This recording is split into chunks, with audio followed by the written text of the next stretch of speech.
The second reading is from 2 Chronicles, chapter 26, verse 15.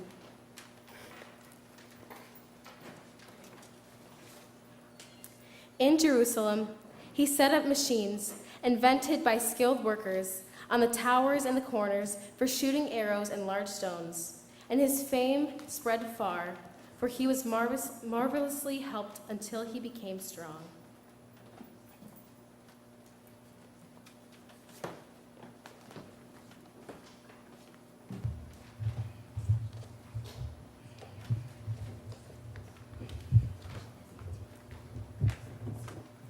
When I was a little boy, I wanted to fit in with the cool kids, so I played video games and we talked about it together. I played games like Mario Kart and Wii Sports Resort, and we would always compare results. I usually had the lowest score because I was the one that played the least, but I still had something to talk to them about. I was spending too much time trying to catch up with them that I forgot about my life. When I realized it, I felt really bad, and I made sure to pray to God every week. Every once in a while, I can see some families at restaurants that are always on their phone and not even paying attention to each other.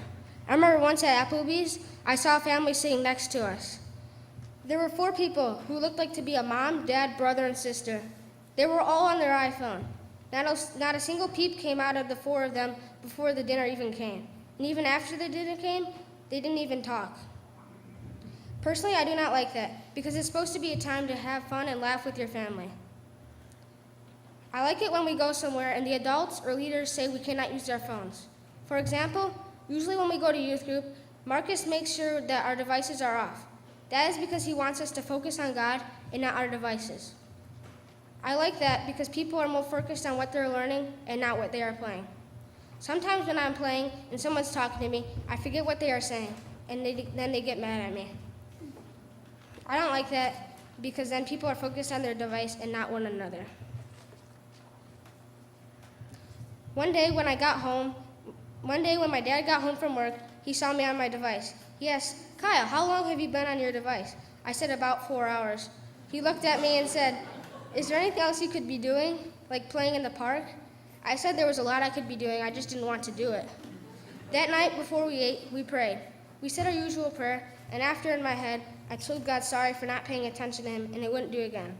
That night, I noticed that I was not tempted to play video games. I chose to do other things, and I credit my prayers for that. Some people don't realize that and just waste their time. From then on, I tried to stay under an hour of playing time. Sometimes I do more, but I'm sure God understands. Staying under an hour screen time is not one of my goals. I do that so I do not get too caught up in my device, and I can realize why I'm actually here. I also try not to spend all my time talking with God, but also having fun. I like to go outside and play catch with my mom, so I can be outside with God and also be with my family. Since people survived earlier with technology, then we can surely survive a few hours without it to get closer with God. When Jesus was around, there was no devices to help him pass the time, or even just to have fun. So when we're at church, we can pay him some respect by not using our devices. God is more important than our devices, so we should treat him like that. Sometimes I think about how the people in the first century, when Jesus was around, were able to go the whole day without electronics, let alone electricity. I do not know how they do overheat because I need a fan in my room when it's just 70 degrees. But I realize if they could, then why can't we?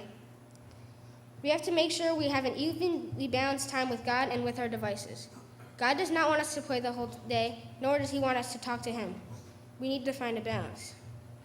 We, nowadays, rely so much on our phones to get places, call people, and entertainment. And sometimes I just wonder how people of Jesus' time would do it. That is when I realized that we are taking what we have for granted and not living life with God.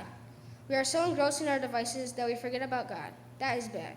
He made us for a purpose, and if we forget about that, he will not be happy with us, even though he loves us. God made us to spread the word, and if we forget about that, we are not holding up our part of life.